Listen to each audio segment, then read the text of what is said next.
આજના મુખ્ય સમાચાર છે. હવામાન વિભાગે આગામી 7 દિવસ સુધી રાજ્યમાં મધ્યમ વરસાદની આગાહી કરી છે.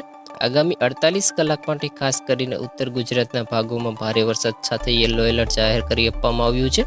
આજે સૌરાષ્ટ્ર દક્ષિણ ગુજરાતના જિલ્લાઓમાં પણ ભારે વરસાદની આગાહી કરવામાં આવી છે. ત્યારબાદ વરસાદી સિસ્ટમ ધીમી પડતા હળવાથી મધ્યમ વરસાદી ઝાપટા પડશે અને ત્યારે ગુજરાતના હવામાન શાસ્ત્રી અંબાલાલ પટેલે આગાહી કરી છે કે મહેસાણા, બેચરાજી, સાબરકાંઠા નજીકના ખેડબ્રહ્માના ભાગો અને અન્ય ભાગો સહિત ઉત્તર ગુજરાતના ઘણા ભાગોમાં આગામી 3 દિવસમાં હળવાથી ભારે વરસાદ પડી શકે છે અને મધ્ય ગુજરાતના ભાગોમાં પણ હળવાથી ભારે વરસાદની શક્યતા છે. અને ત્યારે ફોરકાસ્ટર પરેશ ગોસ્વામીએ વરસાદ વિશે આગાહી કરી છે કે ગુજરાતમાં 17-18 ઓગસ્ટ સુધી વરસાદ નહીં પડે.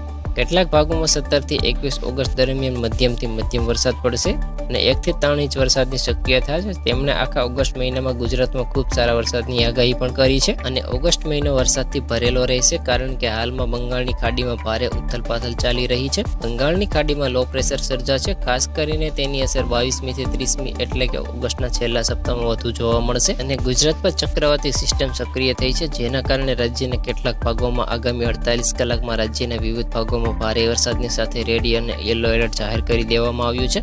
પરંતુ સિસ્ટમ નબળી પડતા 2 દિવસ બાદ રાજ્યમાં હળવો વરસાદ પડશે અને અંબાલાલ પટેલે કહ્યું કે ગુજરાતમાં હવે સાર્વત્રિક વરસાદ પડી શકે છે. ઓગસ્ટના ત્રીજા સપ્તાહમાં ભારે વરસાદને કારણે નદીઓમાં પૂર આવવાની શક્યતા છે.